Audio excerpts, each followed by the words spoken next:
আসসালামু আলাইকুম ওয়া রাহমাতুল্লাহ। সম্মানিত প্রিয় ভাইরা, সবাই কেমন আছেন? আরো জোরে বলেন, সবাই কেমন আছেন? ডেকোরেটর ভাই, কানের দিকে একটা লাগাই দেন, কানের দিকে আরেকটু। সবাই কেমন আছেন? যিনি ভালো রেখেছেন তিনি কে? জোরে বলতে হবে, তিনি কে? আল্লাহ আমাদেরকে ভালো রেখেছেন। দীর্ঘ 16টি বছর আমরা ভালো ছিলাম। সবাই ভালো নেই, বিশেষ করে টুপিওয়ালারা ভালো নেই, ঠিক কিনা? আমরা বড় মানে মানুষ মরে গেলে যেমন একটা শোক কাতর হয়ে যায় পরিবার, আলেমদের প্রত্যেকটা পরিবার যেন এমন কাতর হয়ে থেকেছে। আলেমদের ফ্যামিলিগুলো চিন্তা করেছে কি করে আমার সন্তানরা চলবে, এমন ফ্যামিলি চিন্তা করে নাই? করেছে। দীর্ঘ একটা শ্বাস নেওয়ার মতো যে আল্লাহ আমাদেরকে সুযোগ করে দিয়েছেন, রবের দেওয়া কণ্ঠে কালিমাতুশ শুকর আদায় করে বলছি আলহামদুলিল্লাহ। এমন কষ্ট আলেমদেরকে দিয়েছে, এই কষ্ট তো আলেমরা পাওয়ার কথা নয়। শাইখুল হাদিস ইবনে শাইখুল হাদিস, যাদের থাকার কথা হাদিসের দর্শে, তারা চারশিকের দেয়ালে বন্দী ছিলেন। যারা হাদিসের দর্শে থাকবেন, কোরআনের মাহফিলে থাকবেন, এই মানুষগুলোকে তারা টার্গেট করে যাদের দ্বারা বিপ্লব সূচনা হওয়ার সম্ভাবনা আছে, এমন মানুষগুলোকে তারা চারশিকের দেয়ালে বন্দী করে রেখেছে। আপনি তাকান, আল্লাহ রাব্বুল আলামিন পুরা পৃথিবীতে কুফর শক্তি দিয়ে ক্ষমতাকে টিকায় রাখেন, তবে জুলুম দিয়ে নয়। আমার কথা কি বোঝা যাচ্ছে? কথা কি দিয়ে ক্ষমতাকে টিকায় রাখেন? কুফর শক্তি দিয়ে। ফর এক্সাম্পল, আপনি তাকান আমেরিকার মাটিতে, আমেরিকা কি কুফরি শক্তি নয়? আব্রাহাম লিঙ্কনের থিওরি হচ্ছে কুফরি মতবাদ। আপনি তাকান ব্রিটেনের মাটিতে, সেখানেও আপনি দেখবেন কুফরি মতবাদ রয়েছে। আপনি তাকান সেই রাশিয়ার দিকে, সেখানেও কুফরি মতবাদ আছে, কিন্তু সেখানে তারা ক্ষমতা নিয়ে বসে আছে। তবে আপনি আল্লাহ রাব্বুল আলামিন যে জালেমের ছাড় দেন না, রাব্বুল আলামিন দুইটা অপরাধ পৃথিবীতে শাস্তি দেন। এক নাম্বার হচ্ছে জুলুম। এক নাম্বার কি? জোরে বলতে হবে, এক নাম্বার কি? জুলম। দ্বিতীয় নাম্বার হচ্ছে পিতামাতার অবাধ্যতা। এই দুটা আল্লাহ তাআলা দুনিয়াতেই দিয়ে দেন। দীর্ঘ 16 বছরের স্বৈরাচারের যে একটা তাণ্ডব চলেছে, আলেমরা কথা বলতে পারে নাই। আপনি বললেও আমি বিশ্বাস করব না। আমি ঠাকুরগাঁয়ের প্রোগ্রাম একটা তো আমার দৃষ্টিগোচর হয়েছে। গত বছরে ঠাকুরগাঁতে প্রোগ্রামে গিয়েছি, সেখানে ডান পাশে বাম পাশে স্টেজে ওঠার আগে স্লিপ হাতে ধরায়া দিল, হুজুর রাজনীতির কথা বলা যাবে না। আমার কথা কি বোঝা যাচ্ছে? কি কথা বলা যাবে না? রাজনীতির কথা বলা যাবে না। দীর্ঘ 10টি বছর আমার নবীজি সংসদ চালিয়েছেন, মিথ্যা না সত্য? জোরে বলেন। কোরআন দিয়ে চালিয়েছেন না গীতা দিয়ে চালিয়েছেন? কোরআন দিয়ে চালিয়েছেন না বাইবেল দিয়ে চালিয়েছেন? জোরে বলতে হবে, কি দিয়ে চালিয়েছেন? কোরআন দিয়ে চালিয়েছেন। সম্মানিত প্রিয় ভাইরা, যারা বলে কোরআনের সাথে রাজনীতির কোনো সম্পর্ক নেই, সবগুলো টাটকা মুনাফিক। জোরে বলতে হবে, ঠিক কিনা? কোরআনকে মাইনাস করে যারা চিন্তা ভাবনা করে, এদের চিন্তা ভাবনা ভালো না। কারণ কোরআনের ভিতরে সবকিছুর তথ্য যিনি দিয়েছেন তিনি কে? জোরে বলতে হবে, তিনি কে? আল্লাহ রাব্বুল আলামিন দিয়েছেন। আমি সূরা নাহাল থেকে, কোন সূরা বলেন দেখি, কোন সূরা? জোরে বলতে হবে, কোন সূরা? নাহাল। নাহাল অর্থ হচ্ছে কি? মৌমাছি। শুধু মাছি? মৌমাছি। এই পৃথিবীতে দুটা প্রাণী আছে, একটা হলো মাছি, একটা হলো মাছি, আরেকটা মৌমাছি। মাছি আর মৌমাছির ভিতরে কিছু ডেফিনিশন আছে। যেমন আপনাকে আমি যদি বলি যে মাছি খাবারের পাতিলেও বসে, বসে না? আবার বাথরুমেও বসে, ঠিক কিনা? অপরদিকে যে মৌমাছি সে কিন্তু বাথরুমে যায় না, খাবারের টেবিলে থাকে, বিভিন্ন জায়গায় দু একটা পাবেন। তাছাড়া আরেকটা জায়গায় বেশি দেখা যায়, সেটা হচ্ছে বিভিন্ন মিষ্টির হাড়ির পাতিলে। একটু কথা বলতে হবে, ঠিক আছে? কথা ঠিক আছে? হ্যাঁ, এই দুইটার ভিতরে আপনি দেখবেন যখন মাছি মানুষের সামনে আসে, ছোট যে বাচ্চাগুলো আছে এরাও থাপ্পড় দেওয়ার চিন্তা করে, চিন্তা করে না? কেন চিন্তা করে? মাছি যেটা ছাড়ে এটা হলো দূষিত, যেটা ছাড়ে সেটা কি? দূষিত। অপর দিকে মৌমাছি যেটা নিয়ে যায় এটা আমাদের জন্য শেফা, যিনি করে দিয়েছেন তিনি কে? জোরে বলতে হবে, তিনি কে? আল্লাহ তাআলা করে দিয়েছেন। আমার প্রিয় ভাইয়েরা, সেই মৌমাছি নামক সূরা থেকে আমি আজকে 90 নম্বর আয়াত তেলাওয়াত করেছি। বলেন তো কত নম্বর আয়াত? জোরে বলতে হবে, কত নম্বর আয়াত? এই একটি আয়াতের উপরে ভিত্তি করে অনেক সাহাবী ঈমানদার হয়েছেন, ঈমান আনয়ন করেছেন এক আয়াতের উপরে ভিত্তি করে। কয় আয়াত? জোরে বলতে হবে, কয় আয়াত? ওমর ফারুক রাদিয়াল্লাহু তাআলা আনহুর জীবনটা আপনি তাকান, তিনি বলছেন মানুষকে পরিবর্তন করার জন্য 30 পারা কোরআনের প্রয়োজন নেই। একটা আয়াতকে নিয়ে যদি সে চিন্তা ভাবনা করে চলতে পারে, একটা আয়াত হেদায়েতের দরজা খুলে দেবে। বলুন না সুবহানাল্লাহ, জোরে বলতে হবে সুবহানাল্লাহ। আমার বন্ধুগণ, তাহলে একটা আয়াত আমাকে খুলে দিবে। এই সূরা নাহলের 90 নম্বর আয়াত সম্পর্কে ইবনে মাসউদ রাদিয়াল্লাহু তাআলা আনহু তিনি বলছেন যে এমন একটি কোরআনের এই 30 পারার ভিতরে এমন একটি সূরা, সূরা নাহলের 90 নম্বর আয়াত এমন একটা অর্থবহ সূরা, কোন মুসলমান যদি মনে করে, কোন মুমিন যদি মনে করে আমি এই এক আয়াতের জীবন নিয়ে, এক আয়াতের উপরে আমি কথা শুনে নিজের জীবনকে একটু রিফরমার্স করতে চাই, আল্লাহ তাকে পরিশুদ্ধ করে দেবেন। তাহলে আমরা আজকে গুরুত্বপূর্ণ একটি আয়াত নিয়ে বসেছি, যে আয়াতের কথা স্বয়ং ইবনে মাসউদ পর্যন্ত বলেছেন। আসুন, তাহলে কত গুরুত্বপূর্ণ এই তথ্য আল্লাহ রাব্বুল আলামিন আয়াতের ভিতরে দিয়েছেন। প্রিয় ভাইরা, আমার নবীজির একজন সাহাবী ছিলেন, নাম হলো উসমান বিন মাসউদ রাদিয়াল্লাহু তাআলা আনহু। কোন সাহাবী বলেন দেখি? উসমান বিন মাসউদ রাদিয়াল্লাহু তাআলা।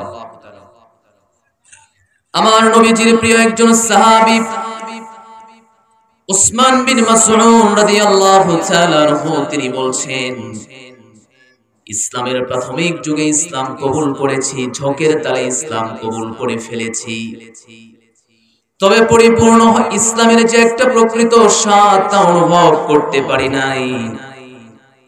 যখন আমাকে মানুষ বলতো ইসলামের কথাগুলো পরিপূর্ণ শুনতে চাও, তিনি একটু অন্যমুখিতা অবলম্বন করতেন। উসমান ইবনে মাসউদ বলেন, আমি একদিন আমার নবীজির সামনে হাঁটু গেড়ে বসেছিলাম, এমন সময় আমার নবীজি আকাশের দিকে দৃষ্টি নিক্ষেপ করলেন, গুনগুন করে কি যেন আওয়াজ করছিলেন।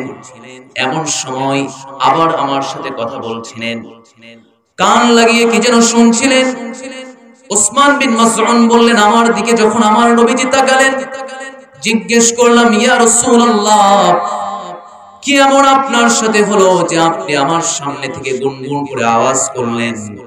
শুধু তাই নয়, এবং কথাও বলছেন, কান পেতে কি যেন শুনছেন, একটু জানতে চাই। নবীজি আমার বললেন, এইমাত্র আমার সামনে জিবরাইল আমিন আমার সামনে উপস্থিত হয়েছে, সূরা নাহলের 90 নম্বর আয়াত নিয়ে আমার সামনে হাজির হয়েছেন। উসমান ইবনে মাসউদ বলছেন, আমি একটু জানতে চাই আয়াতটা কি। নবীজি আমার উসমান ইবনে মাসউদের সামনে নির্দ্বিধায় তিনি বলে ফেললেন, উসমান ইবনে মাসউদ, আমি হয়তো চলে যাব, তবে তোমাকে 3টি বিষয়ের জন্য নির্দেশ দিয়ে গেলাম, 3টি বিষয়ের আদেশ করে গেলাম, অপরদিকে 3টি বিষয়ের নিষেধ তোমাকে করে গেলাম। যদি করতে পারো তাহলে উসমান ইবনে মাসউদ ঈমানের প্রকৃত স্বাদ তুমি অনুভব করতে পারবে। জোরে বলেন সুবহানাল্লাহ। উসমান ইবনে মাসউদ বললেন, কি আয়াত বলেন? নবীজি আবার সূরা নাহলের 90 নম্বর আয়াত তেলাওয়াত করলেন, ইন্নাল্লাহা ইয়া'মুরু বিল আদলি ওয়াল ইহসান ওয়া ইতা'i যিল কুরবা ওয়া ইয়ানহা আনিল ফাহশাই ওয়াল মুনকারি ওয়াল বাগই। জোরে বলুন আল্লাহু আকবার। আমার নবীজি বললেন, উসমান ইবনে মাসউদ শোনো, তোমার সামনে যে আয়াত আমি বললাম, এখান থেকে যাওয়ার পরে প্রত্যেকটা সাহাবীর কাছে তুমি এই কথাটা পৌঁছিয়ে দেবে, কারণ কথাটা অনেক গুরুত্বপূর্ণ। যে বা যারা নাকি এই আয়াতের ফজিলত অনুযায়ী আমল করবে, আল্লাহ রাব্বুল আলামিন জান্নাতের 8টি দরজা তার জন্য খুলে দেবেন। ইমাম কুরতুবী রাহিমাহুল্লাহ এই আয়াত বলার পরে তিনি বলছেন, সূরা মুমিনুনের আয়াত, উলাইকা হুমুল ওয়ারিসুনাল্লাযীনা ইয়ারিসুনাল ফিরদাউস হুম ফিহা খালিদুন। জোরে বলুন আল্লাহু আকবার। এই আয়াতকে নিয়ে যারা গবেষণা করবে, এই আয়াতকে নিয়ে যারা চিন্তা ভাবনা করবে, আল্লাহ বলে ওই মানুষগুলো হলো জান্নাতের ওয়ারিসের মেহমান হয়ে যাবে। উসমান ইবনে মাসউদ বলেন, আমার নবীজি যখন আমার সামনে যখন পেশ করেছে, আমার ওই দিন থেকে এমন মনে হয়েছে নবীজির প্রতি আমার ভালোবাসা বদ্ধমূল হয়ে গিয়েছে। ঝোঁকে পড়ে ইসলাম কবুল করেছিলাম, ঈমানের স্বাদ অনুভব করতে লাগলাম। এমন ঈমানের স্বাদ অনুভব করতে লেগেছি, আমার সামনে যতগুলো যুদ্ধ এসেছে সকল যুদ্ধে অংশগ্রহণ করেছি। নবীজি যখন আমার সামনে বলছে, ও উসমান ইবনে মাসউদ, অভিযানে বের হয়ে যেতে হবে, উসমান ইবনে মাসউদ ওই দিন থেকে নিয়ত করেছে, নবীজি বলতে দেরি আমি উসমান ইবনে মাসউদ দেরি করব না। বলুন না সুবহানাল্লাহ। এক আয়াতকে রিচার্জ করে, একটা আয়াতকে রিচার্জ করে অনেক মানুষ ইসলাম কবুল করেছে। এই এক আয়াত দিয়ে হাজারো সাহাবী জীবন পাল্টিয়েছে। এই এক আয়াতের উপরে যদি আমরা অবিচল থাকতে পারি, জীবন আমাদের পরিবর্তন হবে না? কথা বলেন না কেন? হবে না? হবে।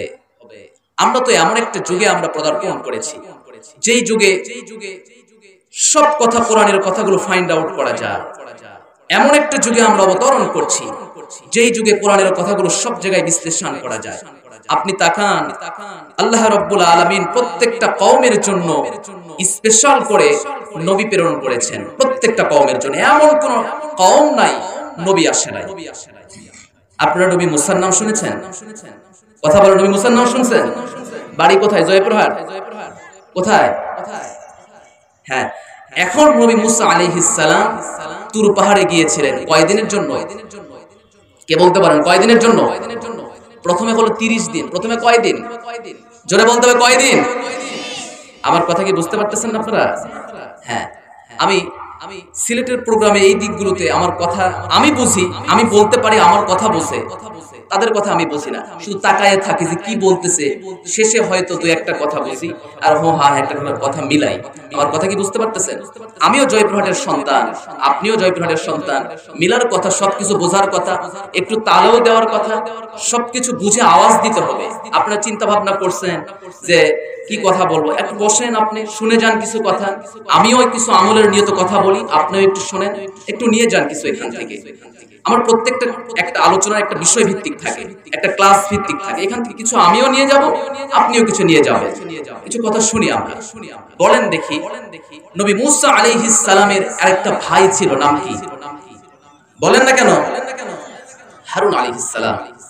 আল্লাহ রাব্বুল আলামিন প্রত্যেকটা কওমের জন্য নবী প্রেরণ করেছেন, প্রত্যেকটা কওমের জন্য। শুধুমাত্র ঈসা আলাইহিস সালাম থেকে শুরু করে নিয়া আমাদের নবী মুহাম্মদ সাল্লাল্লাহু আলাইহি ওয়াসাল্লাম পর্যন্ত দীর্ঘ 1550 বছর পর্যন্ত এই ভূমিতে কোন নবী আসে নাই। একটু আওয়াজ দিয়ে বলতে হবে, কত বছর? 50 বছর? 50 বছর? কত বছর? 550 বছর পর্যন্ত এই ভূমিতে কোন নবী আসে নাই। তাহলে 550 বছর পর্যন্ত এই ভূমিতে নবী আসে নাই। দায়িত্ব দিয়ে গেলেন হারুন আলাইহিস সালামকে। হারুন, আমি যাচ্ছি ভাই আমার, আমি যাব তুর পাহাড়ে, নবুয়তের কিছু মিশনের কাজ আছে, নিয়ে আবার চলে আসবো। 30 দিন, আবার 10 দিন তাকে রিফরমার্স করে আবার 10 দিন তাকে বাড়ায়া দেওয়া হলো। টোটাল কয়দিন হলো? 40 দিন। এই 40 দিন ফিরে আসার পরে আপনারা জানেন না তার কওমের লোকেরা গরুর পূজা শুরু করে দিয়েছে। জানেন না এই ঘটনা? কয়দিনের ব্যবধান? মূল নবী নাই, মূল নবী হলো মুসা আলাইহিস সালাম। মুসা আলাইহিস সালাম না থেকে শুধুমাত্র হারুন আলাইহিস সালামকে দায়িত্ব দিয়ে যাওয়ার পরে 40 দিনের ব্যবধানে একটা পূর্ণাঙ্গ জাতি শিরকের ভিতরে লিপ্ত হয়েছে। শুধুমাত্র প্রকৃত একজন যে মূল নবী ইনি না থাকার কারণে। আর 550 বছর পর্যন্ত এই ভূমিতে কোনো নবী আসে নাই। বলেন তো পৃথিবীর অবস্থা কেমন হতে পারে? হ্যাঁ, অধ্যাপক পি কে হিট্রি বলছেন এই যুগকেই বলা হয় আইয়ামে জাহিলিয়া, অন্ধকারচ্ছন্ন যুগ। কি যুগ? জোরে বলতে হবে কি যুগ? হ্যাঁ, অন্ধকারচ্ছন্ন যুগ। এই যুগে এমন একটা যুগ যেই যুগে নিজের আপন কন্যা সন্তানকে পর্যন্ত দাফন করা হয়েছে। এই যুগের মানুষরা এই আয়াতকে গবেষণা করে তারা মুসলমান হয়েছে। জোরে বলুন সুবহানাল্লাহ। তাহলে কত হৃদয়াঙ্গম করে তারা এই আয়াতটাকে তারা বুঝেছে, তারা মেনেছে, তারা আমল করেছে। এটা তো সেই যুগ যেই যুগের কথা আল্লাহ তাআলা কোরআনে পর্যন্ত বলছেন। আল্লাহ রাব্বুল আলামিন বলছেন وَإِذَا بُشِّرَ أَحَدُهُم بِالْأُنثَى ظَلَّ وَجْهُهُ مُسْوَدًّا وَهُوَ كَظِيمٌ। জাহেলি যুগের মানুষদেরকে যখন মেয়ে বা কন্যা সন্তানের সুসংবাদ দেওয়া হতো তাদের মুখগুলো মুসওয়াদ্দা, কালো হয়ে যায়, এমন কালো কুচকুচে হয়ে যায় যাদের সামনে কন্যা সন্তানদের কথা বললে মুখগুলো কালো হয়ে যায়। ওই মানুষগুলো আয়াতের উপরে গবেষণা করে এমন হয়ে গেলেন পরবর্তীতে তারা নারীদের পাহারাদার হয়ে গিয়েছে। সুবহানাল্লাহি ওয়া বিহামদি।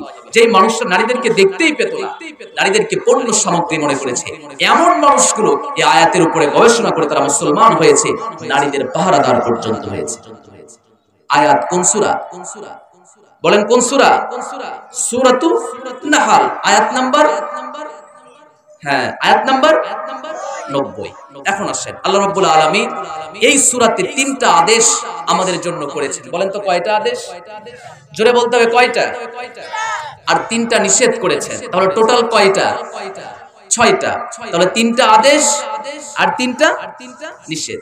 হ্যাঁ, এই 3 আদেশ আর 3 নিষেধ যদি আমরা মানতে পারি, একটা জাহিলি যুক্ত সমাজকে আল্লাহ তাআলা পরিচ্ছন্ন করেছেন একটা আয়াত দিয়ে। জোরে বলুন সুবহানাল্লাহ। তাহলে আমরা পরিবর্তন হতে পারবো না? পারবো না ইনশাআল্লাহ। বলুন না ইনশাআল্লাহ। জোরে বলতে হবে ইনশাআল্লাহ। আসুন আল্লাহ তাআলা কি বলছেন একটা একটা করে আমরা শুনি। আল্লাহ রাব্বুল আলামিন বলছেন, আল্লাহর প্রথম থিওরি হলো কি বলতে চান, প্রথম মেসেজ। আল্লাহ রাব্বুল আলামিন সূরা নাহলের 90 নম্বর আয়াতে চমৎকার করে তিনি বলছেন, ইন্নাল্লাহা ইয়া'মুরু বিল আদলি ওয়াল ইহসান। আল্লাহর প্রথম নির্দেশ হলো আদল, ইনসাফ কায়েম করতে হবে, ন্যায় বিচার করতে হবে। বলেন তো ঘোষণাটা কার? জোরে বলতে হবে ঘোষণা কার? হাজী সাহেব ইনসাফ কায়েম করতে পারে না, হজ করতে যাবে, পূর্ব মুহূর্তে সবাইকে নিয়ে মাজলিস দিয়েছে, আয়োজন ঠিক করেছে। এমন হাজী সাহেব আছে যাওয়ার সময় দোয়া নেওয়ার জন্য সবার কাছে যায়, আবার আয়োজন বাড়িতে করে, এমন হাজী সাহেব নাই? কথা বলেন না কেন? আছে না? আছে না? আছে। হাজী সাহেব সবাইকে দাওয়াত দিল, দাওয়াত দিয়ে চিন্তা ভাবনা করেছে সবাইকে খাওয়াবে, দাওয়াত পর্যন্ত করেছেন, দাওয়াতও করা শেষ, আয়োজনও করা শেষ। এমন সময় সকল ছেলেদেরকে এক পাশে ডেকে নিয়ে একটা জমির দলিল পর্যন্ত রেজিস্ট্রি করে লিখে দিয়েছে, আর মেয়েদেরকে যাওয়ার সময় মেয়েদেরকে দোয়া দিয়ে গেছে। এমন হাজী নাই? ইনসাফ হইছে? জোরে বলতে হবে ইনসাফ হইছে। তাহলে আপনি প্রথমে ধরা খেয়ে গেলেন, নিজের সন্তানের ব্যাপারে আপনি ইনসাফ করতে পারেন নাই, আদল হতে পারেন নাই। কেমনে আপনি এই জীবনটাকে পরিশুদ্ধ করবেন? আপনার সন্তান রয়েছে, 4খানা সন্তান রয়েছে, 4 সন্তানকে আপনি 4 চোখে দেখছেন। আপনার 2 সন্তান রয়েছে, 2 সন্তানকে আপনি 2 চোখে দেখেন। ইনসাফ হয়েছে? জোরে বলতে হবে ইনসাফ হয়েছে? ইনসাফ হয় নাই, ইনসাফ নাই, নো জাস্টিস তো no peace, no justice no peace. ইংরেজি একটা প্রবাদ আছে, আপনার ভিতরে ইনসাফ নেই, আপনার ভিতরে সমতা নেই, তো শান্তিও পৃথিবীতে নেই। কথা কি আমার বোঝা যাচ্ছে? কথা বোঝা যাচ্ছে? সব জায়গায় যদি ইনসাফ থাকতো, সব জায়গায়। ভারতের ইন্দিরা গান্ধীর একটা কথা বলেছেন, হযরত ওমরের কথা তিনি একটা উক্তি পেশ করেছিলেন, আজকের যুগেও যদি পৃথিবীর শাসকরা যদি ওমরকে ফলো করে, কোনো দুর্নীতিবান পৃথিবীতে কোথাও থাকবে না। দেখছেন কথা, আমার কথা দেখছেন? কথার ওজনটা কতটুকু। তারা বুঝেছে, বিধর্মী হওয়ার পরও বোঝে ওমরের মূল্যায়ন। আর আমাদের দেশে হযরত ওমর পর্যন্ত সারা পৃথিবী লুট করে খায় হযরত ওমর হয়ে যায়। আপনারা মনে হয় বোঝেন না আমার কথা, বোঝেন নাই? প্রিয় ভাইরা আমার, জয়পুরহাটে হযরত ওমর পর্যন্ত উপাধি দেওয়ার মতো লোক তৈরি হয়ে গেছে, ঠিক কি না? ওমর কি যাকে তাকে বলা যায়? আশাদ্দুহুম ফি আমরিল্লাহ ওমর। যদি আমার নবীজি তিনি তাকে কঠোরতা অবলম্বন করেছেন, ঠিক আছে, তবে আমার নবীর পরে যদি কেউ নবী হতো, সেই নবী হয়ে যেতেন হযরত ওমর। ঘোষণা হলো মুহাম্মদ সাল্লাল্লাহু আলাইহি ওয়াসাল্লাম। তাহলে প্রথম নির্দেশ হলো আদল, ইনসাফ কায়েম করতে হবে। প্রশ্ন হতে পারে, ইনসাফ কায়েম করব কোন কিতাব থেকে করব? মানুষের রচিত কোন গ্রন্থ থেকে করতে পারবো না, মানুষের ধর্মীয় কোন গ্রন্থ থেকে ইনসাফ কায়েম হবে না। ইনসাফ যদি কায়েম হয়, কোরআন দিয়া কায়েম হবে। কেননা মানুষের তৈরি ধর্মের কথা, মানুষ চেঞ্জ হয়ে যায়, পরিবর্তন হয়ে যায়, পরিমার্জিত হয়ে যায়। কেউ এসে নিজের ক্ষমতা বলে একটা নতুন একটা আইন পাশ করেছে, আরেকজন এসে আরেকটা আইন পাশ করে যাবে। দীর্ঘ 1500 বছর পূর্বে যে আইন, যে বিধান আল্লাহ কোরআনে দিয়েছেন, এখনো বলবৎ আছে না নাই? জোরে বলতে হবে, আছে না নাই? চোরের হাত কাটার বিধান পূর্বেও যা ছিল কোরআনে এখনো তাই আছে। কোরআনের ভিতরে রদ বদল করার মতো ক্ষমতা কারো নাই। কিন্তু আমরা মৌলভীরা অনেকে মনে করেছি কোরআন শুধু ধর্মের কিতাব, কিন্তু না, কোরআন একটা আইনেরও কিতাব। কে বলছেন? জোরে বলতে হবে, কে বলছেন? আপনারা কি ঘুমাচ্ছেন? একটু জোরে বলেন দেখি, কে বলছেন? আস্তে বলবেন না, জোরে বলতে, কে বলছেন? আমি যে আয়াত তেলাওয়াত করেছি, সে আয়াতের পূর্বের আয়াত আল্লাহ রাব্বুল আলামিন বলছেন সূরা নাহল 89 নম্বর আয়াত, وَنَزَّلْنَا عَلَيْكَ الْكِتَابَ تِبْيَانًا لِكُلِّ شَيْءٍ وَهُدًى وَرَحْمَةً وَبُشْرَى لِلْمُسْلِمِينَ। জোরে বলুন আল্লাহু আকবার। আমি আপনার প্রতি কিতাব অবতীর্ণ করলাম, সুস্পষ্ট বিশদ আকারে বর্ণনা করেছি, এমন কোন দিক নাই যা কোরআনের ভিতরে বর্ণনা করি নাই। আইনের দিক যদি দেখতে চাও, তাও কোরআনের ভিতরে আছে। সায়েন্সের কথাও যদি বলতে চাও, তাও কোরআনের ভিতরে যিনি বলেছেন তিনি কে? এমন কোন পাশ নাই। আজকে আমরা মনে করছি বিজ্ঞানীরা আজকে বিজ্ঞানী হয়ে যাচ্ছে, কিন্তু আল্লাহ রাব্বুল আলামিন 1000 বছর আগে পর্যন্ত কোরআনে ফাইন্ড আউট করে দিয়েছেন কথাগুলোকে, যার কারণে সূরা ইয়াসিনের শুরুতে আল্লাহ রাব্বুল আলামিন সায়েন্সের কসম পর্যন্ত খেয়েছেন। জোরে বলুন সুবহানাল্লাহ। মহান রাব্বুল আলামিন বলেন, ইয়াসিন ওয়াল কুরআনিল হাকীম ইন্নাকা লামিনাল মুরসালিন আলা সিরাতিম মুস্তাকিম। জোরে বলুন আল্লাহু আকবার। হিকমতপূর্ণ একটি কিতাব, প্রজ্ঞাপূর্ণ একটি কিতাব, যেই কিতাবের কথা আল্লাহ কোরআনে বললেন, সায়েন্সের কথাও এই কিতাবের ভিতরে রয়েছে। আইনের কথাও যদি কোরআনের ভিতরে থাকে, তাহলে যে আইন চেঞ্জ হয় না। বাবা যদি ক্ষমতায় চলে যায়, বাবার আইনে দেশ চলে যায়। যদি স্বামী যদি ক্ষমতায় চলে যায়, স্বামীর আইনে দেশ চলে যায়। কোরআন এমন একটা নির্ভুল একটা ধর্মগ্রন্থ, এমন একটা নির্ভুল একটা তথ্যের একটা কিতাবের নাম, যেই কিতাবের ভিতরে রদ বদল করার মতো পৃথিবীর কোন শক্তি আছে নাকি? জোরে বলতে হবে, আছে আছে আছে। সূরা ফুসসিলাত 42 নম্বর আয়াত রব্বুল আলামিন বলছেন, লা ইয়াতিহিল বাতিলু মিন বাইনি ইয়াদাইহি ওয়ালা বিন খালফি তানজিলুম মিন হাকীমিন হামিদ। জোরে বলুন আল্লাহু আকবার। এমন একটি মহিমান্বিত একটি কিতাব, যে কিতাবের সামনে থেকেও কোনো ভুল প্রবেশ করার মতো কোনো সক্ষমতা নাই, পেছন থেকেও কোনো ভুল প্রবেশ হবে এমন কোনো বিষয় নাই। তাহলে বোঝা যায় নির্ভুল গ্রন্থ থেকে যদি বিচার করা হয়, এই বিচার হলো সবচেয়ে স্বচ্ছ বিচার হয়ে যাবে।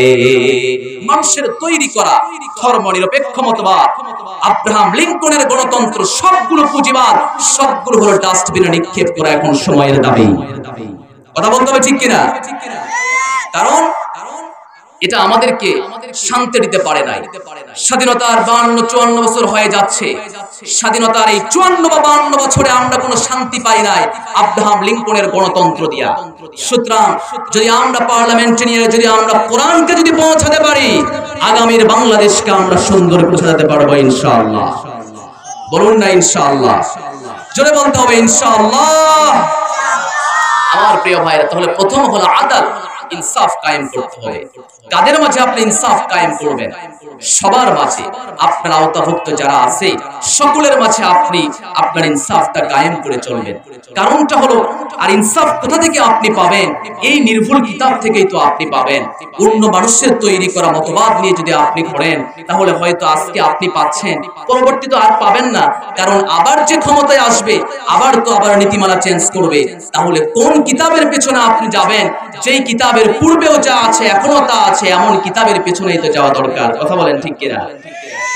আমার বন্ধুগণ, তাহলে বোঝা যায় নির্ভুল একটি কিতাবের কথা আল্লাহ এখানে বললেন। কোন দিকে যাবে? আল্লাহ রাব্বুল আলামিন সেই কথা বলছেন, ফাইনা তাযহাবুন ইন হুয়া ইল্লা যিকরুল লিল আলামিন লিমান শাআ মিনকুম আন ইস্তাকিম। জোরে বলুন আল্লাহু আকবার। কোন দিকে দৌড়াও? শান্তি খোঁজো, কোথাও তো শান্তির নীড় খুঁজে পাও না। যদি শান্তির নীড় খুঁজে পেতে চাও, তাহলে কোরআনের দিকে আসো। বুঝতে হবে, শান্তি যদি পেতে চাই, কোরআন দিয়া বিচার ফয়সালা করার প্রয়োজন আছে না নাই? আল্লাহর কঠোর হুঁশিয়ার। সূরা মায়েদা সামান্য ডিস্টেন্সের 3টা আয়াত পারস্পরিকভাবে তিনি লেগে দিলেন।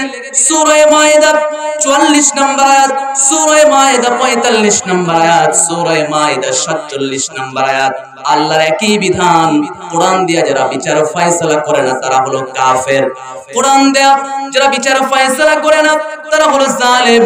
কোরআন দ্বারা যারা বিচার ফয়সালা করে না, তারা হলো ফাসিক। এই কথা কি মোল্লার না আল্লাহর?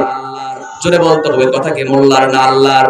আল্লাহ রাব্বুল আলামিন বলছেন, ওয়া মান লাম ইয়াহকুম বিমা আনসালাল্লাহু ফাউলাইকা হুমুল কাফিরুন। ওয়া মান লাম ইয়াহকুম বিমা আনসালাল্লাহু ফাউলাইকা হুমুল যালিমুন। আবার 3 নম্বর আয়াত 47 নম্বর আয়াত আল্লাহ একই মেসেজ দিচ্ছেন, ওয়া মান লাম ইয়াহকুম বিমা আনসালাল্লাহু ফাউলাইকা হুমুল ফাসিকুন। জোরে বলুন আল্লাহু আকবার। আল্লাহর বিধান বাদ দিয়া নিজের মন মতো আলবার্ট আইনস্টাইনের গ্যালিলিও মাউসুদের আদর্শ ধারণ করে কেউ যদি বিচার ফয়সালা করে ফেলে, আল্লাহ রাব্বুল আলামিন বলছেন ওই বিচার দিয়ে কিছু হবে না। হয়তো জালেম হবে না, হয় ফাসিক হবে না, হয় কাফের হয়ে যাবে। ঘোষণাটা কার? জোরে বলতে হবে, ঘোষণাটা কার? আস্তে বলা যাবে না, একটু আওয়াজ দিয়ে বলেন, ঘোষণা কার? আমার প্রিয় ভাইয়েরা, তাহলে নির্ভুল কিতাব থেকে আমরা কথা শুনছি। বিচার যদি কার্য সম্পাদন করতে হয়, তাহলে এখান থেকেই করবেন। নবীজির চমৎকার কথা হলো, মান ক্বালা বিহি সাদাকা। যারা কোরআন থেকে কথা বলে তারা সত্য কথা বলে। ওয়া মান হাকামা বিহি আদালা। কোরআন থেকে যারা রায় দেয় তারা সত্য রায় দেয়। ঠিক না এটা? ওমান আমিলা বিহি উজরা। যারা কোরআন দিয়ে আমল করতে চায়, এরা পুরস্কার পাবে, লাভের আশা করে। ওমান দাআ ইলাইহি ওমান দাআ হুদিয়া ইলা সিরাতিম মুস্তাকিম। আর যারা কোরআনের পথে মানুষকে আহ্বান করে, এদের চাইতে শ্রেষ্ঠ আহ্বানকারী আর পৃথিবীতে কেউ, জোরে বলতে হবে, কেউ নাই। প্রিয় ভাইরা আমার, তাহলে ওমান হাকামা বিহি আদালা। কোরআন দিয়ে যারা বিচার ফয়সালা করে, আর ন্যায্য বিচার করে, ঘোষণা কার? আমার প্রিয় ভাইরা, এই পৃথিবীতে বিচারকরা ন্যায্য বিচার করতে চায়, কিন্তু 3 কারণে করতে পারে না। বলেন তো কয় কারণ? জোরে বলতে হবে কয় কারণ? প্রতিবন্ধকতা হলো তিনটা। এই তিন কারণে মানুষ বিচারটা রায়টা সঠিক দিতে পারে না।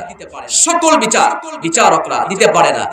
আল্লাহ বললেন ইয়ামুরু বিল আদল, ইনসাফ কায়েম করো, ন্যায় বিচার করো। আবার আল্লাহ বলে দিলেন কেন ইনসাফ কায়েম করতে পারবে না, তাও বলে দিচ্ছে। শোনো, আল্লাহ বলছেন তিনটা কারণে মানুষ বা তিনটার সমষ্টিকে মানুষ তার রায়টা সঠিকভাবে দিতে পারে না। কে বলছেন? জোরে বলতে হবে, কে বলছেন? আল্লাহ বলছেন। আপনি দেখেন, প্রথম নাম্বার হচ্ছে আত্মীয়তা। বলেন তো কি? জোরে বলতে হবে। প্রথম নাম্বার আত্মীয়তা, বলেন না কেন কি? দ্বিতীয় নাম্বার ধনী গরিবের পার্থক্যতা, ধনী গরিবের পার্থক্যতা। আর তৃতীয় নাম্বার হচ্ছে দলীয়তা। কয়টা কারণ হলো? জোরে বলতে হবে, কয়টা কারণ হলো? এটা কি আমি নিজে বললাম না আল্লাহর কোরআন বলবে? আল্লাহর কোরআন বলবে। আল্লাহ রাব্বুল আলামিন বলছেন সূরা মাইদার ভিতরে 135 নম্বর আয়াত, ইয়া আইয়ুহাল্লাযীনা আমানু কুনু কাওয়ামিনা বিল কিসত শুহাদাআ লিল্লাহ ওয়ালাউ আলা আনফুসিকুম আওিল ওয়ালিদাইনি ওয়াল আকরাবিন। জোরে বলুন আল্লাহু আকবার। হে ঈমানদারেরা, যারা বিশ্বাস স্থাপন করেছো, ন্যায়ের ক্ষেত্রে তোমরা অবিচল থেকে যাবে। তবে মনে রেখে দাও, একটা কথা তোমাদেরকে বলি, রায় লেখার সময় এমন কিছু করো না, রায়টা সত্য সহকারে দেওয়ার জন্য চেষ্টা করবে। তবে যদি সেটা তোমার বাবা মার বিরুদ্ধেও হয়ে যায় অথবা তোমার আত্মীয় স্বজনের বিরুদ্ধেও হয়ে যায়, তারপরেও তুমি রায়টা সঠিক লিখবে। তাহলে বোঝা যায় আত্মীয় স্বজনের বিরুদ্ধে গেলে অনেক সময় রায়টা জজ সাহেব একটু উল্টা পাল্টাও করে। কথা বলেন না কেন? আত্মীয়দের প্রতি একটা টান আছে না, রেহমের তো একটা টান আছে। যদি রেহমের এই টান না থাকে তাহলে কেমনে হয়? টান তো আছে। যদি টান থেকে যায়, একটু বলেন, যে জজ সাহেব রায় দেবে, যখন দেখবি এটা আমার আত্মীয়, তখন তো সে আর রায় দিতে চাইবে না। আল্লাহ বলছেন বান্দা তিন কারণে সঠিক রায় দিতে চায় না। এক নাম্বার আত্মীয়তা, দ্বিতীয় নাম্বার ধনী গরিবের পার্থক্যতা, তৃতীয় নাম্বার হচ্ছে দলীয়তা। তৃতীয় নাম্বার কি? তিনটা কথা আল্লাহ কোরআনে বলছেন। তাহলে প্রথম কথা আমি বললাম সূরা মাইদার 135 নম্বর আয়াত। আবার এই শেষের আয়াত 135 নম্বর আয়াতের শেষের দিকে আল্লাহ বলছেন, এবার শুনুন, ইয়াকুন গানিয়ান আও ফাকিরান ফাল্লাহু আওলা বিহিমা। ধনী হোক গরিব হোক সেদিকে ভ্রুক্ষেপ করবে না। ফালা তাত্তাবিউল হাওয়া আন তা'দিলু, ন্যায় বিচার পরিচালনা করবে, প্রবৃত্তির অনুসরণ করে কখনো রায় দেবে না। ওয়া ইন তালবু আও তু'রিদু ফা ইন্নাল্লাহ কানা বিমা তা'মালুনা খাবীরা। জোরে বলুন আল্লাহু আকবার।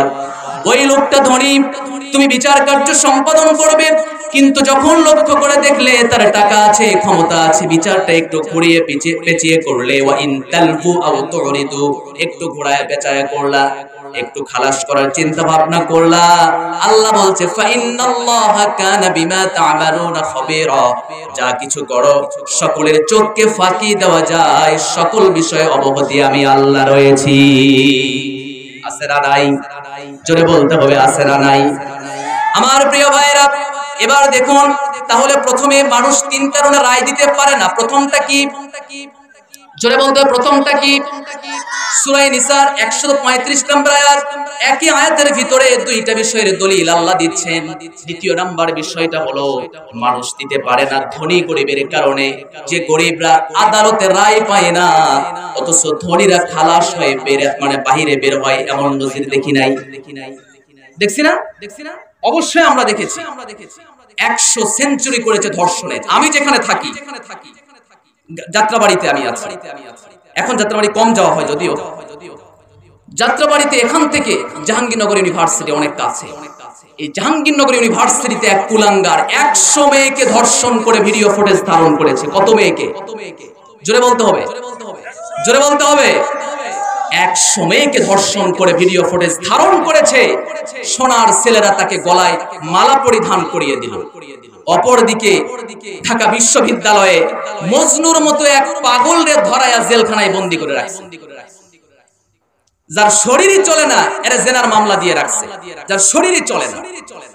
চিন্তা করছেন আপনি যে পাগল উন্মাদ এর রায় দিয়া জেলখানায় ভরাট করছে, আর যে 100 মেয়েকে ধর্ষণ করেছে তাকে দিয়েছে ফুলের মালা। ইনসাফ হয়েছে? আদাল কায়েম হয়েছে?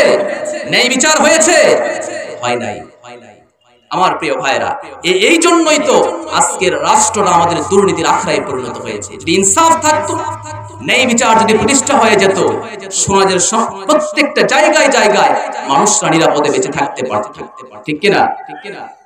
আমার প্রিয় ভাইরা, নাম্বার 3 হলো দলীয়তা। দলীয়তা বোঝেন? দলীয়তা বোঝেন না? আমার দল করে তাই ছেড়ে দিলাম। বোঝেননি কথা? আমার দল করে তাই ছেড়ে দিলাম।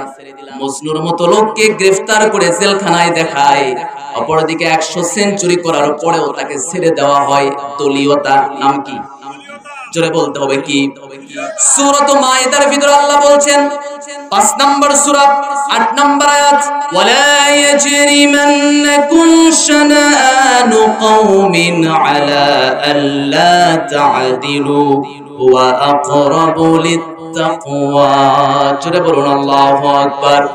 বিচার কার্য পরিচালনা করবে, তবে জেনে রেখে দাও, কোন সম্প্রদায়ের বিরুদ্ধে কোন কথা বলবে, সাবধান হয়ে যাও, হিংসার বশীভূত হয়ে যেন ওই সম্প্রদায়ের বিরুদ্ধে যেন কিছু করো না। ওয়ালা ইয়াজরিমান্নাকুম শানাআনু কওমিন আলা আল্লা তা'দিলু, জেনে রেখে দাও, ইনসাফ কায়েম করে চলবে যদি চলতে পারো। ইয়াদিলু হুয়া আকরাবু লিত-তাকওয়া, আল্লাহর পরহেজগারিতার ক্ষেত্রে, ভীতুর ক্ষেত্রে সবচেয়ে নিকটবর্তী হলো এটা। জোরে বলি সুবহানাল্লাহ। তাহলে মানুষ কয় কারণে রায় সঠিক দিতে পারে না? জোরে বলতে হবে কয় কারণ? 1 নাম্বার বলেন আত্মীয়তা। জোরে বলতে হবে আত্মীয়তা। জোরে বলতে হবে আত্মীয়তা। 2 নাম্বার হলো ধনী গরিবের পার্থক্যতা। 3 নম্বরে হলো দলীয়তা। এই 3 কারণে মানুষ দিতে পারে না। কিন্তু আমার নবীজি ধনী গরিবের পার্থক্য তিনি করেন নাই। রায় যেটা হয়েছে সেটাই তিনি দিয়েছেন। আমার নবীজির নজির স্থাপন এমন নয়, রায় দিয়েছেন, যেটা তিনি সামনে এসেছেন সেটাই রায় দিয়েছেন। মাখজুম গোত্রের একজন নারী, কোন গোত্রের? জোরে বলতে হবে কোন গোত্রের? মাখজুম গোত্রের একজন নারী চিন্তা ভাবনা করেছে, চুরি করেছে এবং হাতে নাতে ধরা পড়েছে। আমাদের এখানে বাংলাদেশে যে 16 বছর চুরি করে হাতে নাতে ধরা পড়ছে, করোনার সময় পড়ে না এরকম? হাতে থাকার কথা তেলের বোতল, হাতে থাকার কথা বিভিন্ন আমাদের যে পণ্যগুলো আমাদের সরকার বাজেট করেছে সেটা খাটের নিচে থাকে, হাতে নাতে ধরা পড়ে নাই? পড়ছে। রাসূল সাল্লাল্লাহু আলাইহি ওয়াসাল্লামের ওই যুগে ইবনে মাখজুম গোত্রের একজন সম্ভ্রান্ত নারী চুরি করে ধরা পড়ল। সবার মনে একটু চিন্তা ভাবনা জেগেছে, আরে যদি রাসূল বিচার করেন তাহলে তো কঠিন বিচার করবেন। কঠিন বিচার করবেন না? চোর চুরি করলে যদি স্বভাবে চোর হয়, কি করে দিতে হয়? হ্যাঁ বলেন বলেন, কি করে দিতে হয়? আস-সারিকু ওয়াস-সারিকাতু ফাকতাউ আইদিয়াহুমা। তাহলে এই যে হাত কাটার যে একটা বিধান, বলেন বাংলাদেশে যদি বাইতুল মুকাররমের সামনে যদি একজনকে হাত যদি কেটে দেওয়া হতো, চোরগুলো কি থাকতো? কথা বলেন না কেন? চোরগুলো কি থাকতো? একটা চোর খুঁজে পাওয়া যেত না। সুতরাং ইনসাফ করতে পারে নাই, যার কারণে চোরেরা বড় বড় দালান কোঠা বানিয়ে বাহিরে বেগুন পাড়া বানিয়ে তারা পাকার পার হয়ে গিয়েছে। কথা বলতে হবে ঠিক কিনা? আমার বন্ধুগণ, বনু মাখজুম গোত্রের ওই নারী চুরি করলেন। আমার নবীজির সামনে এসে সম্ভ্রান্ত বংশীয় নারী চুরি করেছেন। সাহাবীদের ভিতরে একটু কানাঘুষা হচ্ছে। সাহাবীরা বলছেন, বিচার কার্য যদি সম্পাদন করা হয় তাহলে কেমন দেখায়?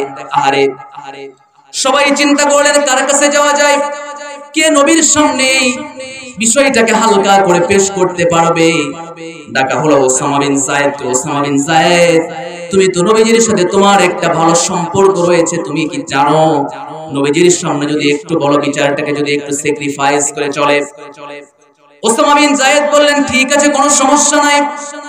নবীজির সামনে গিয়া বললেন, ইয়া রাসূলুল্লাহ, আপনি জানেন মাখজুম গোত্রের একজন নারী, সম্ভ্রান্ত বংশীয় একজন নারী চুরি করেছে, তার হাত কাটার তো বিধান আপনি কার্যকর করবেন।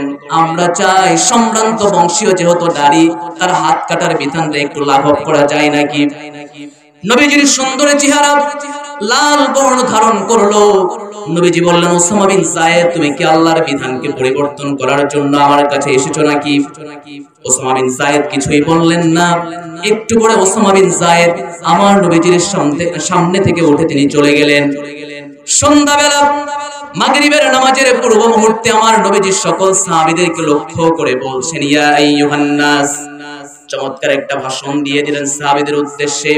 ইন্নামা দাল্লা মান ক্বাবলাকুম আন্নাহুম কানু ইযা সারাকা আশ-শারীফ তারাকু ওয়া ইযা সারাকা আদ-দাঈফ ফীহিম মাকামু আলাইহিল হাদ।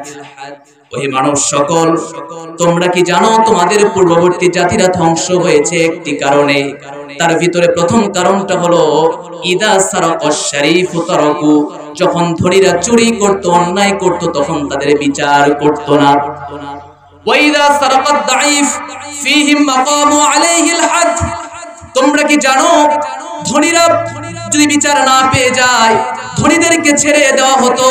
ওয়া ইযা সারাকা আদ-দাঈফ ফীহিম মাকামু আলাইহিল হাদ, গরিবদের বিচার করা হতো। গরিবরা যদি একটু দুর্নীতি করে, একটু অত্যাচার করে, তাহলে তাদের উপরে বিচার কার্যকর করা হয়। ওয়াইমুল্লাহ, আল্লাহর কসম করে বলি, লাউ আন্না ফাতিমাতা বিনত মুহাম্মাদিন সাল্লাল্লাহু আলাইহি ওয়াসাল্লাম সারাকাত লাকাতা মুহাম্মাদুন ইয়াদাহা। ও আমার সাহাবীরা, আমার সামনে তোমরা ফাতিমা নামে একজন বংশীয় নারীর একটা বিচার নিয়ে আমার কাছে এসেছো। আমার মেয়ের নাম ফাতিমা, তবে জেনে রেখে দাও, ওইটা যদি ওই সম্ভ্রান্ত বংশীয় কোন মাসুম গোত্রের ফাতিমা না হয়, আমার মেয়ে যদি ফাতিমা হতো, সারাকাত লাকাতা মুহাম্মাদুন ইয়াদাহা, আমি নবীজি তার একটা হাত কাটতাম না, দুইটা হাত আমি নবীজি নিজে রায় দিয়ে দিতাম, আর দুইটা হাত আমি নবী নিজে বিচার করে সেই দুইটা হাতকে কেটে ফেলে দিতাম। আরো আসতে বলেন সুবহানাল্লাহ। ইনসাফ করেছেন আমার নবীজি। কে করেছেন? ইনসাফ করেছেন আমার নবীজি। আমার নবীজির চাইতে ইনসাফওয়ালা মানুষ পৃথিবীতে কেউ আছে? কেউ আছে? কেউ নাই। আর সেই ইনসাফের ডিরেকশন পেয়েছেন সাহাবায়ে কেরাম। কারা পেয়েছেন? জোরে বলতে হবে, কারা পেয়েছেন? ওমর ফারুক রাদিয়াল্লাহু তাআলা আনহু, অর্ধ পৃথিবীর খলিফা, 50টিরও বেশি দেশ শাসন করেছেন। এক ঘোড়াওয়ালার কাছ থেকে ঘোড়া তিনি কিনেছেন। কেনার পরে আরোহণ করলেন, সবকিছু দেখলেন, মূল্য পরিশোধ পর্যন্ত করলেন। করার পরে চিন্তা ভাবনা করলেন, আমাকে তো এখন একটু দেখতে হবে যে ঘোড়াটা চলে কি চলে না। সবকিছু দেখার পরে সুস্থ ঘোড়া, সবল ঘোড়া, এই ঘোড়া আরোহণ করে কিছু দূর যেতে না যেতেই ঘোড়ার পা অকেজো হয়ে গিয়েছে। হযরত ওমর, গরম না নরম? জোরে বলতে হবে, গরম না নরম? তিনি বলছেন, আমি নেব না এই ঘোড়া। কেন নেবে না? তোমার ঘোড়া তুমি ফেরত নিয়ে নাও, আর আমি যে মূল্য দিয়ে টাকা আমি কিনেছি, এই মূল্য আমাকে দিয়ে দাও। হযরত ওমর বলে, টাকা আমাকে দিও, আর অপর দিকে যে ক্রেতা বিক্রেতা আছে সে বলে, আমি টাকা দিতে রাজি নয়। কারণ ওমর, আপনি খলিফাতুল মুমিনিন আপনি হতে পারেন, মুসলিমিন আপনি হতে পারেন, আপনি জানেন না এখান থেকে যদি আমি আপনাকে বলি যে আপনি আমার সামনে থেকে সবল একটি ঘোড়া এখান থেকে নিয়ে গেলেন, আর অপর দিকে আমার কাছে এসে আপনি বলছেন, কেমনে এই কথা বলেন? এই কাজে আমরা সমাধান করতে পারবো না, একজন কাজীর কাছে যাওয়ার প্রয়োজন আছে। অর্থাৎ বিচারকের কাছে আমরা যেতে চাই, দুজনের সমন্বয়ে আমরা একটা বিচার করি, কি রায় আসে আমরা সেখান থেকে আসি। হযরত ওমর ফারুক রাদিয়াল্লাহু তাআলা আনহু চলে গেলেন, বিক্রেতাও চলে যায়। হযরত ওমর ফারুক চলে গেলেন সঙ্গে করে নিয়ে। বিচারকের সামনে গিয়ে যখন দাঁড়িয়েছেন, বিচারক অবাক হয়ে গেলেন। আদালতে আপনি কেন? অর্ধ পৃথিবীর খলিফা ওমর, তিনি চলে গিয়েছেন বিচারকের কাছে। আমাদের এগুলো তো বিচারকের কাছে যাবেই না, বরং সবগুলো টেলিফোনে হ্যালো। কথা বলেন না কেন? কথা বোঝেন? আমার কথা বোঝেন? আদাল কেমন ইনসাফ হয় দেখুন। আমার বন্ধুগণ, আমার প্রিয় ভাইয়েরা, হযরত ওমর যখন চলে গেলেন, বিচারক চেয়ার থেকে উঠে দাঁড়িয়ে গেলেন। আপনি এজলাসে কেন এসেছেন? আপনি বিচারের কার্যে কেন আপনি আসলেন? হযরত ওমর ডাক দিয়ে বলছেন, এজন্য এসেছি, আমি ঘোড়া কিনেছি, কিন্তু ঘোড়া আমাকে অসুস্থ ঘোড়া আমাকে দিয়েছে, আমি নেব না। টাকা এই যে আমাকে দিতে বলেন, আর বিচারটা আপনি একটু করে দেন। এবার তিনি বলছেন, আমি তো এক পক্ষে কথা শুনে রায় দিতে পারি না, আমি চাই দুপক্ষের কথা শুনে আমি রায় দেব। তবে কথা হলো, যখন আপনি দুই পক্ষের কথা শুনে রায় দেবেন তখন বিচারটা আপনি মজবুত করতে পারবেন। তিনি বলছেন আমি এক পক্ষের কথা শুনে রায় দিতে পারবো না। হযরত ওমরের সামনে আরেকজন বিক্রেতা স্পষ্ট করে সকল একটা একটা করে কথা যখন এক্সপ্লেইন করে বলছেন, হযরত ওমর অবাক হয়ে দাঁড়িয়ে রইলেন। এবার তিনি বলছেন, বিচারক বলছেন, ওমর অর্ধ পৃথিবীর খলিফা হতে পারো, কিন্তু আজকের রায় তোমার পক্ষে যাবে না। কেন যাবে না একটু বুঝিয়ে কি বলা যাবে? হ্যাঁ বলতে চাই, যাবে না এই কারণে যাবে না, তুমি যখন এখান থেকে সুস্থ এবং সবল ঘোড়া যখন নিয়ে চলে গিয়েছো, তুমি কি জানো এখান থেকে তুমি যে বাসায় চলে যাবে এর কোনো গ্যারান্টি আছে নাকি সুস্থ হয়ে? বলে না। আশরাফুল মাখলুকাত, তুমি শ্রেষ্ঠ মানুষ হয়ে তোমার নিজের জীবনের যেহেতু কোনো গ্যারান্টি নাই, সুস্থতা এবং অসুস্থতার যেহেতু কোনো গ্যারান্টি নাই, একটা ঘোড়ার গ্যারান্টি কেমনে একজন বিক্রেতা দিতে পারে? হযরত ওমর বললেন, ঠিকই তো কথা। কোন তর্ক করলেন না, চলে গেলেন। বিচারের রায় হযরত ওমর হেরে গেলেন। ঘোড়া আবার নিয়ে চলে গেলেন, টাকা ফেরত পেলেন না। মসজিদে শুরার বৈঠক ডাকা হলো, ডাক দিয়ে বলছেন, ও আমার প্রিয় ভাইরা, আমি দেখেছি লক্ষ্য করে তাকিয়ে আমার এই রাজ্যের ভিতরে একজন সবচেয়ে নিষ্ঠাবান একজন মানুষকে দেখেছি, যিনি নাকি ইনসাফ কায়েম করে চলেছেন। আমি সেই মানুষটাকে ডাকতে চাই। কি এমন ইনসাফ করেছে? অর্ধ পৃথিবীর খলিফা হযরত ওমরের বিরুদ্ধে পর্যন্ত মামলা দিয়েছে। সবাই তো অবাক, কেমনে সম্ভব? অর্ধ পৃথিবীর খলিফা হযরত ওমরের বিরুদ্ধে মামলা দেওয়া সাহসের কথা নয়, সাহসের কথা। কে সেই বিচারক একটু জানতে চাই। নাম হলো শুরাইহ ইবনুল হারিস আল কিন্দি রাহিমাহুল্লাহ। দীর্ঘ 60 বছর তিনি রায় লিখেছেন। কয় বছর? জোরে বলতে হবে, কয় বছর? 60 বছর তিনি বিচারক ছিলেন। শুধু তাই নয়, 117 বছর আল্লাহ তার আয়ু রেখেছেন। জোরে বলুন সুবহানাল্লাহ। 60 বছর তিনি রায় লিখতেন। ওমরে ফারুক বললেন, সবাইকে ডাকো এবং সেই বিচারককে ডাকো, যেই রাজ্যের মাঝে খলিফাকে নির্বাচন করা হয় না, যেই রাজ্যের মাঝে তারতম্য করা হয় না, বিচারের মাঝে কোনো তারতম্য করা হয় না, আমি চাই শুধুমাত্র কোনো আঞ্চলিক কোনো ক্ষমতার অধিকারী তাকে বাড়াতে চাই না, আঞ্চলিক কোনো ক্ষমতার অধিকারী হয়ে বিচারক তাকে থাকাতে চাই না। আমি চাই তাকে মক্কার ভূমিতে এই কুফা নগরীতে চিফ জাস্টিস অর্থাৎ প্রধান বিচারক আমি ওমর বানায়া দিলাম। জোরে বলতে হবে সুবহানাল্লাহ।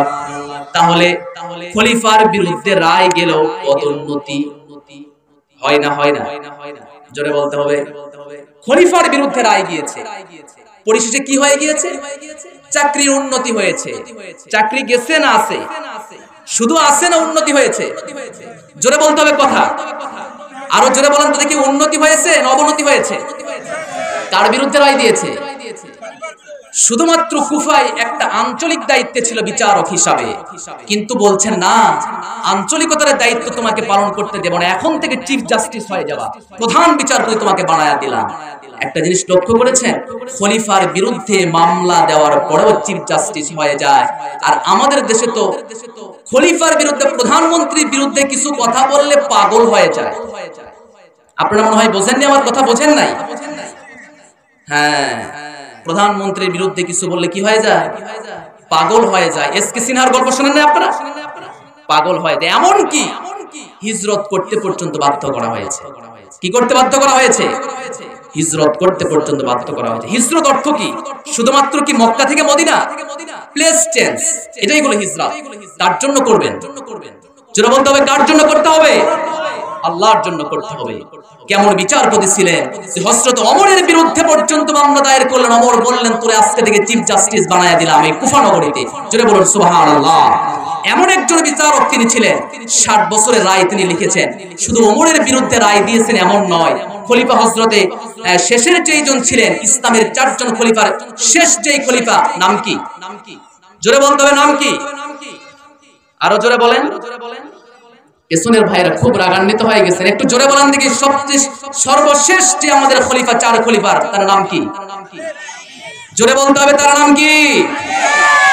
আলী রাদিয়াল্লাহু তাআলা আনহু। আলী রাদিয়াল্লাহু তাআলা আনহুর বিরুদ্ধে পর্যন্ত মামলা দায়ের করেছে। তার বিরুদ্ধে পর্যন্ত রায় গিয়েছে। দেখছেন কত বড় লেখক আর কত বড় জাস্টিস সে কায়েম করে গিয়েছে। হযরত আলী রাদিয়াল্লাহু তাআলা আনহু কোন এক যুদ্ধ থেকে তিনি ফিরে আসছেন, তার লৌহ বর্মটা হারিয়ে গিয়েছে। তিনি চিন্তা করছেন লৌহ বর্ম যেহেতু হারিয়ে গিয়েছে, আমি বাজারে যাব, লৌহ বর্ম একটা নতুন একটা কিনবো। তিনি চিন্তা ভাবনা করে যখন লৌহ বর্ম কেনার জন্য তিনি যখন বাজারে চলে গেলেন, গিয়ে দেখেন এক ইহুদির হাতে তার চিহ্নিত লৌহ বর্ম। আমার কথা কি বুঝতে পারতেছেন? ইহুদিকে ডাক দিয়ে বলছে, ইহুদি এই লৌহ বর্ম তো আমার, এই লৌহ বর্ম কার? জোরে বলতে এই লৌহ বর্ম কার? এই লৌহ বর্ম হচ্ছে আমার। তখন ইহুদি বলছে না, এই লৌহ বর্ম হচ্ছে আমার। এখন দুজনেই যদি বলে আমার, তাহলে একটু সমস্যা আছে না? আর ইহুদিদের ভিতরে একটা নেচার, তারা মিথ্যাবাদী বেশি হয়। তারা কি বাদী বেশি হয়? আল্লাহ নিজেই কোরআনে বলছেন ওয়াকালাতিল ইয়াহুদু উযাইরুন ইবনুল্লাহ। দেখছেন কথা, তারা আল্লাহকে তারা মিথ্যা সাব্যস্ত করে, আল্লাহকে উযাইর আলাইহিস সালামকে আল্লাহর বেটা পর্যন্ত বানিয়েছে তারা। চিন্তা করেছেন তারা? ইহুদিরা সাধারণত কি হয়? মিথ্যাবাদী হয়। আমার প্রিয় ভাইয়েরা, হযরত আলী বললেন এই লৌহ বর্ম আমার, কিন্তু ইহুদি বলে এই লৌহ বর্ম আমার। ঠিক আছে, আপনিও বললেন এই লৌহ বর্ম আপনার, আমিও বলছি এই লৌহ বর্ম আমার। তিনি চলে গেলেন, বিচারকের কাছে যেতে হবে, আমাদের মাঝে সুরাহা করে কোনো লাভ হবে না, হয়তো তর্ক বিতর্কই শেষ হয়ে যাবে। চলে গেলেন বিচারকের কার্যালয়ে, ইজলাসে যখন চলে গেলেন, সঙ্গে সঙ্গে হযরত আলীকে দেখে আমিরুল মুমিনিন আপনি কেন এসেছেন? সুরাই ইবনুল হারিস আল-কিন্দি দাঁড়িয়ে গেলেন, কেন আপনি এসেছেন? হযরত আলী রাদিয়াল্লাহু তাআলা আনহু বলছেন এই কারণে আমি এখানে এসেছি, বিচারটা একটু সমাধান করে দেওয়া যায় নাকি? হযরত আলীর কথা শুনলেন, ইহুদির কথা শুনলেন। আলী বলছে এই লৌহ বর্মটা হলো আমার, ইহুদি বলছে এটা হলো আমার। কিন্তু এবার সুরাই ইবনুল হারিস আল-কিন্দি বলছে ও আলী, আপনার কি কোনো বিচার যে আমি করব কোনো প্রমাণ আছে নাকি? আমার কাছে তেমন কোনো প্রমাণ নেই, তো ওই যে আমার দুইটা প্রমাণ রয়েছে, সেটা হলো আমার দুই সন্তান রয়েছে হাসান আর হুসাইন, এই দুই সন্তানই হলো আমার সবচেয়ে বড় প্রমাণ। কিন্তু সুরাই ইবনুল হারিস আল-কিন্দি বলছেন কোন সন্তান পিতার পক্ষে রায় দিতে পারবে না, সাক্ষীও দিতে পারবে না, আর আদালত এটাকে গ্রহণযোগ্য করবে না। সন্তানের কি সাক্ষী কি আদালতে গ্রহণযোগ্য? কথা বলে না গ্রহণযোগ্য। এবার আলী বলছে আপনি কি জানেন, সুরাই ইবনুল হারিস আল-কিন্দি আপনি কি জানেন আপনি কার বিরুদ্ধে কথা বলছেন? যে হচ্ছে সাইয়্যিদা শাবাবি আহলিল জান্নাহ, আমার এই দুই সন্তান হলো যুবকদের জান্নাতীদের সর্দার, জান্নাতি যুবকদের সর্দার, তারা কি মিথ্যা বলতে পারে? তখন বলছে যেহেতু আপনার সন্তানের পক্ষে বা সাক্ষী দিয়ে যেহেতু রায় লেখা হবে না, সুতরাং আপনার এটা কার্যকর হবে না। হযরত আলী কোনো কথা বললেন না, মাথা নিচু করে চলে যাচ্ছেন। অবাক হয়ে ইহুদি তাকিয়ে বলছেন আরে আমি যদি ইচ্ছে করতাম, আমি তো জানি এই লৌহ বর্ম আমার নয়, কিন্তু ইসলামটা কত সুন্দর, কত চমৎকার একটি ধর্ম, যেই ধর্মের মাঝে একজন আমিরুল মুমিনিনের বিরুদ্ধে মামলা দেওয়া হয়, তার বিরুদ্ধে রায় চলে যায়, কিন্তু কোনো প্রতিশোধ গ্রহণ করেন না।